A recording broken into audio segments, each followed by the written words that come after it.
Assalamualaikum warahmatullahi wabarakatuh. Alhamdulillah rabbil alamin. Wassalatu wassalamu ala asyrofil anbiya'i wal mursalin wa ala alihi washabihi ajmain. Puji syukur kepada Allah Subhanahu wa taala yang telah memberikan rahmat kepada kita semua. Selawat dan salam kepada Nabi Muhammad sallallahu alaihi wasallam. Baiklah, kali ini kami dari kelompok 2 ingin mempresentasikan hasil kerja kelompok kami, yaitu proses pengolahan air, yang beranggotakan saya sendiri, Asrul Waldian Syabda, dan ada Armida Yanti, kemudian ada Ruhyal Afli, kemudian ada Ahlul Fikri, dan juga ada Indah Hari. Baiklah, kita masuk pertama di proses pengolahan air ya.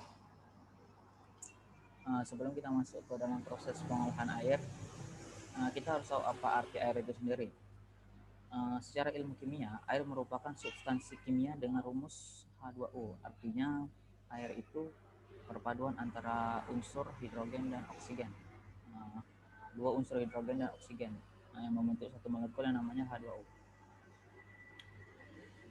Kemudian dalam keadaan normal, air itu sifatnya itu tidak berbau, tidak berwarna, dan juga tidak berasa.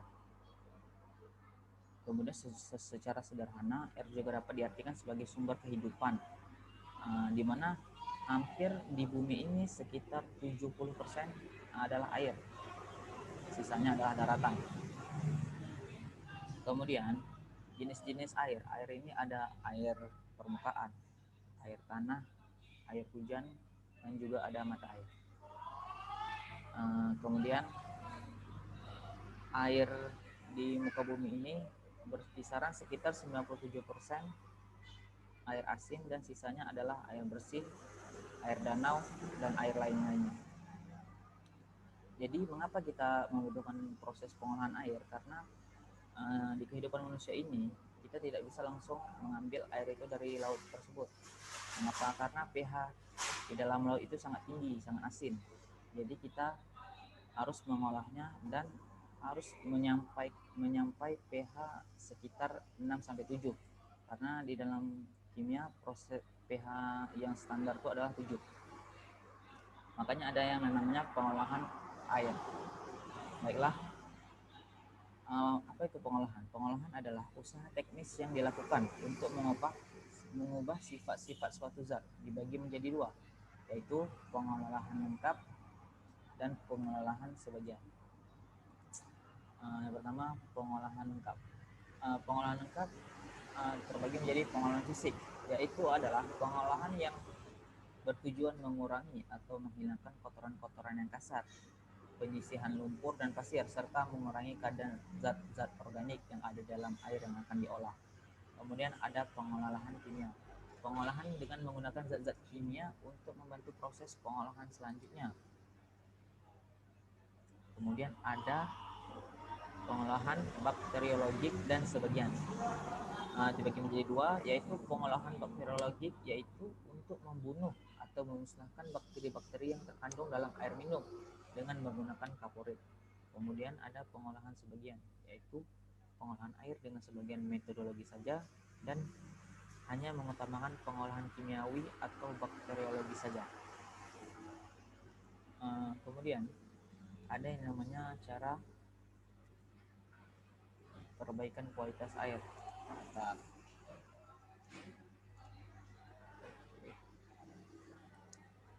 Di mana di sini di gambar di sini perbaikan kualitas air. Ada airnya, kemudian ada sarana air bersih, kemudian ada lingkungan. Yang mana airnya itu netralisasi pH, aerasi, penyaringan, pelunakan air wadah, sedimentasi, koagulasi, flokulasi, desinfeksi, dan pemanasan. Kemudian ada sarana air bersih, yaitu sumur, sumur pompa, dan lainnya. Kemudian ada lingkungan, yaitu air buangan, jamban, sampah, kandang hewan. Baiklah, di air ini kan kita dapat mengetahui netralisasi pH. Itu tadi yang saya bilang pertama, di air itu membutuhkan netralisasi pH. pH di sini sendiri kita ketahui 1-14, di mana pH normal atau pH standarnya ialah 7 untuk mencapai kualitas air yang sangat baik. Maka itu harus adanya netralisasi pH. Kemudian akan dilanjutkan oleh pemateri selanjutnya. Baiklah, saya akan menjelaskan tentang netralisasi pH. Upaya agar pH air menjadi normal. Setelah pH mendekati normal, maka baru akan bisa yang dilakukan proses pengolahan air. Fungsi pengetahuan pH pada air minum adalah untuk mengendalikan korose perpipaan dalam sistem distribusi. Jika pH kurang dari 6,5 atau lebih dari 9,5, maka akan menimbulkan efek racun. Diskusikan metode-metode yang dapat digunakan untuk menetralkan pH. Sedimentasi. Sedimentasi adalah proses pengendapan partikel-partikel padat yang tersuspensi dalam cair atau zat padat karena pengaruhnya gravitasi secara alami. Fungsi sedimentasi adalah meredupkan bahan-bahan tersuspensi atau kekeruhan dalam air, dapat berfungsi untuk mereduksikan kandungan organisme atau patogen tertentu dalam air. Dibedakan menjadi dua, yaitu ada sintemin alamiah, jika bahan-bahan terlarut mengendapkan dengan sendirinya karena gravitasi bumi tanpa menambahkan bahan-bahan kimia. Lanjut, sedimentasi alami terjadi pada danau, waduk, atau air sungai yang tidak terlarut deras. Sedimentasi dengan bahan kimia menambahkan bahan kimia untuk menghilangkan partikel-partikel padat yang telah menjadi padat karena penampakan bahan kimia dan karena mempengaruhi gaya gravitasi. Dipengaruhi oleh beberapa faktor, yaitu ada diameter butiran, berat jenis butiran, berat jenis zat cair, kekentalan atau viskositas, kecepatan cairan. Koagulasi atau flagulasi. Koagulasi atau flagulasi fungsinya proses mengumpulkan partikel-partikel halus yang tidak dapat diendapkan secara gravitasi menjadi partikel yang lebih besar sehingga dapat diendapkan secara gravitasi menjadi partikel yang lebih besar sehingga dapat dengan mudah menambahkan bahan keagulan. Menambahkan bahan koagulan akan menyebabkan partikel-partikel yang tidak mengendapkan saling mendekatkan yang membentukkan flok-flok mikro atau yang ukurannya lebih besar dari ukuran aslinya. Pembuatan mikroflogulasi dipengaruhi oleh pengadukan pH, alkalinitas, kekeruhan, dan suhu air. Bahan yang dapat digunakan yaitu tawa, ferrosulfat atau ferroklorida, natrium aluminida, natrium aluminat atau kapur, koagulat. Baiklah, saya akan melanjutkan penjelasan dari Indasari. Aerasi. Aerasi merupakan proses pengolahan air dengan cara mengontakkan ke udara. Pada prinsipnya, aerasi itu mencampurkan air dengan udara atau bahan lain sehingga air yang beroksigen rendah kontak dengan oksigen atau udara. Fungsi dari aerasi itu sendiri ada penambahan jumlah oksigen, penurunan jumlah CO2, menghilangkan H2S, metanan, dan berbagai sistem senyawa organik yang bersifat volatil atau menguap yang berkaitan dengan rasa dan bau. Yang ketiga, ada pengolahan limbah cair dengan proses fisik. Yang pertama ada metode screening. Gunanya melindungi pelatan seperti pompa dan lainnya. Contohnya saringan kasar atau bar screen, jarak antar bar 23 sampai 75 mikrometer. Dan saringan halus atau microstainer, jarak antar bar 15 sampai 64 mikrometer. Yang kedua ada metode aerasi. Tujuannya memperbesar luas dan waktu kontak air baku dan udara untuk menghilangkan senyawa volatil untuk proses biologi dan untuk DO. Jenis-jenis aerasi itu sendiri ada aerator nitrogen, aerator difusi udara, dan aerator mekanik. Yang ketiga ada metode mixing. Tujuannya proses pencampuran konsentrasi reaksi dan temperatur, pencampuran koagulan atau disinfektan, dan untuk proses biologi. Jenis-jenisnya ada turbin pedal atau pedal, propeller, pneumatik, hidrolik, dan statik. Yang keempat ada metode flokulasi. Proses penggabungan partikel kecil yang menjadi lebih besar atau hidrodinamik. Variabel karakteristik air, koagulan, keasaman, dan temperatur. Yang kelima ada Metode sedimentasi dan rancangan bak sedimentasi. Kriteria beban permukaan, kedalaman bak, dan waktu tinggal. Perbandingan panjang banding lebar sama 3:1 atau 5:1. Kedalaman 7 sampai 8 ft. Laju overflow 400 sampai 800 GPD. Sistem aliran upflow. Yang keenam ada metode filtrasi atau penyaringan. Tujuannya yaitu pemisahan padatan tersuspensi yang belum terendapkan. Jenis-jenisnya ada media granular atau pasir berdiameter 0,6 sampai 0,8 mikrometer. Laju kualitas air baku, media filter, jenis pengolahan kimia, saringan cepat 2 sampai 5 GPM per SQFT. Yang ketujuh ada metode absorpsi. Tujuannya kehilangan senyawa yang tidak dikehendaki dengan proses penyerapan pada interface. Absorben karbon aktif, luas permukaan 500 dan kurang lebih sampai 150. Berikut adalah gambar dari kurva distribusi pada suatu granular bed.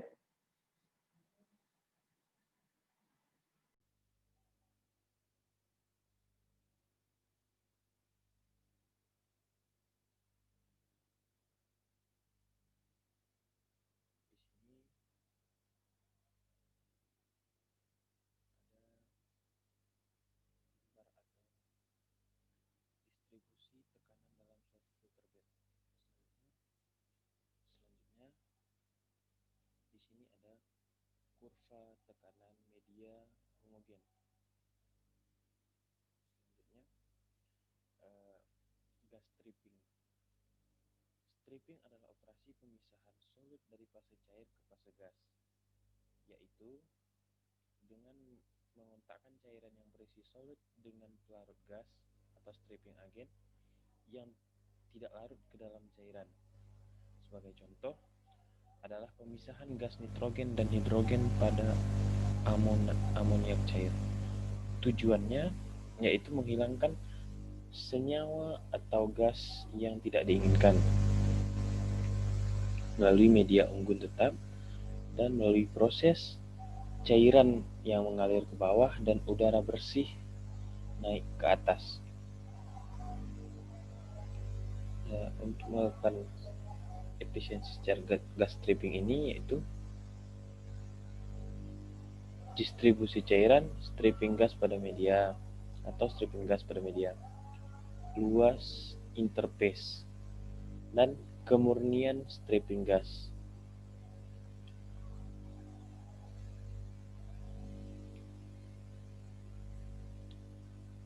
Selanjutnya adalah floitasi.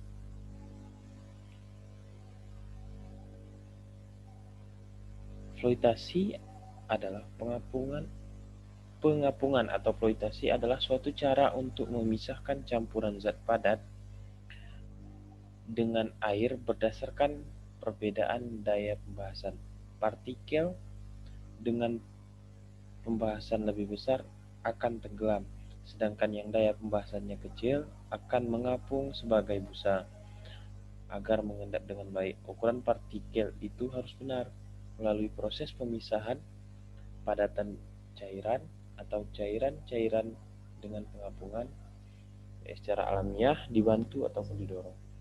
Menggunakan untuk menghitung partikel itu harus benar menggunakan hukum Stokes.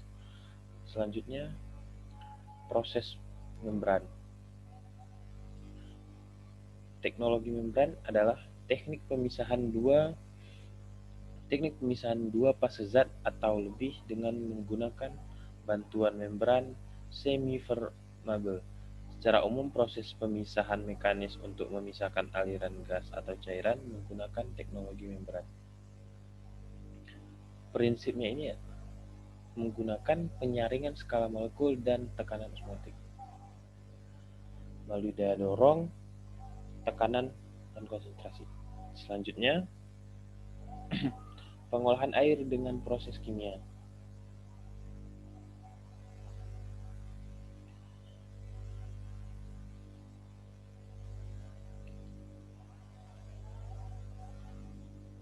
pengolahan air kimia. Disinfeksi, yakni pengolahan kimia, pengolahan limbah secara kimiawi dengan tujuan untuk pembunuhan organisme patogen dengan jenis kimia, fisik, panas dan cahaya, mekanik dan elektromagnetik. Secara kimia, klorinasi atau ozon. Selanjutnya ozonisasi. Ozonisasi merupakan akhir dari pengolahan air minum setelah berbagai zat dalam air seperti logam dan zat lainnya dihilangkan, sehingga tidak akan terjadi reaksi kimia antara ozon dan zat lain dengan peranan ozon sebagai desinfektan pembasmi mikroorganisme yang masih berada di dalam air.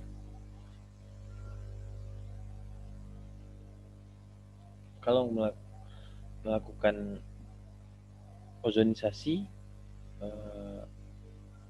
dapat kadang tidak stabil, warna biru, beracun, bau, dan oksidator kuat.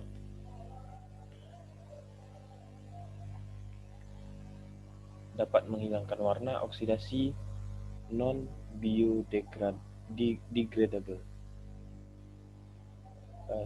Radiasi ultraviolet merupakan salah satu bentuk radiasi elektromagnetik yang berasal dari sinar matahari. Memproduksi beberapa jenis ultraviolet seperti sinar ultraviolet A atau UVA, sinar ultraviolet B atau UVB, dan sinar ultraviolet C atau UVC, yang terbagi berdasarkan banyak energi yang dimiliki.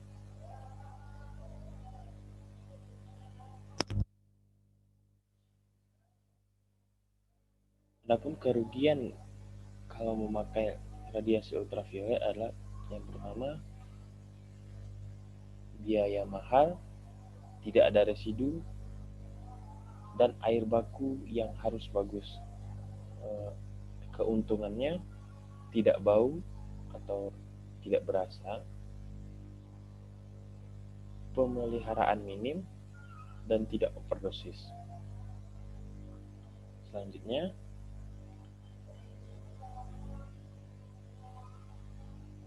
presipitasi. Presipitasi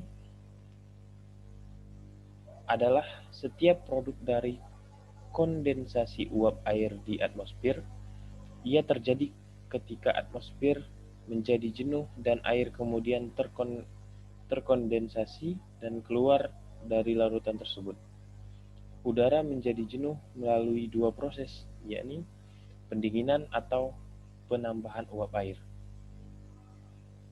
Prinsip presipitasi ini pemisahannya senyawa anorganik melalui pengendapan, dan variabel presipitasi yang pertama nilai kelarutan, pH, dan temperatur.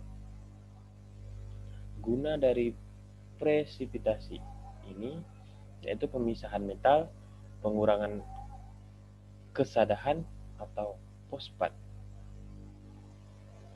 dan melalui proses kapur soda. Mungkin sekian dari saya. Selanjutnya akan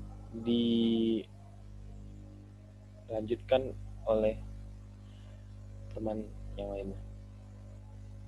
Sekian dari saya. Assalamualaikum warahmatullahi wabarakatuh.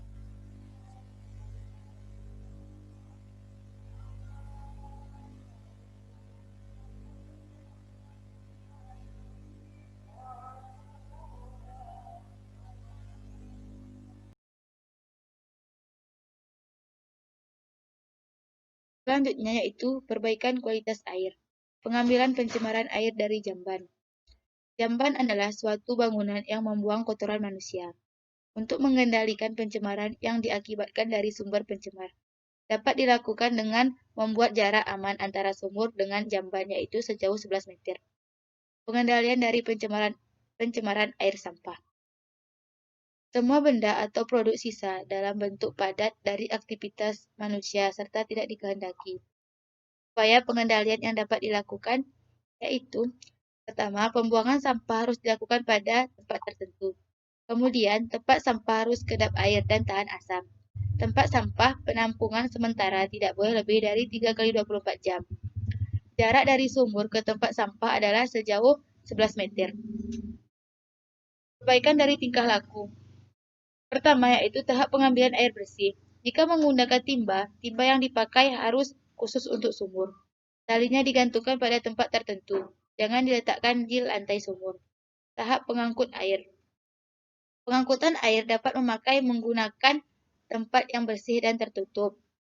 Tahap penyimpanan. Tahap penyimpanan atau gentong harus tertutup rapat. Kemudian yaitu tahap pemasakan. Tahap pemasakan berfungsi untuk membunuh kuman patogen, tidak mudah berkarat serta tahan api. Penyimpanan air minum.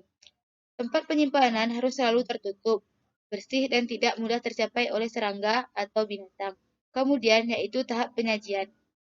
Jangan mengambil air dengan cara diciduk, tetapi harus dituangkan. Sekian dan terima kasih.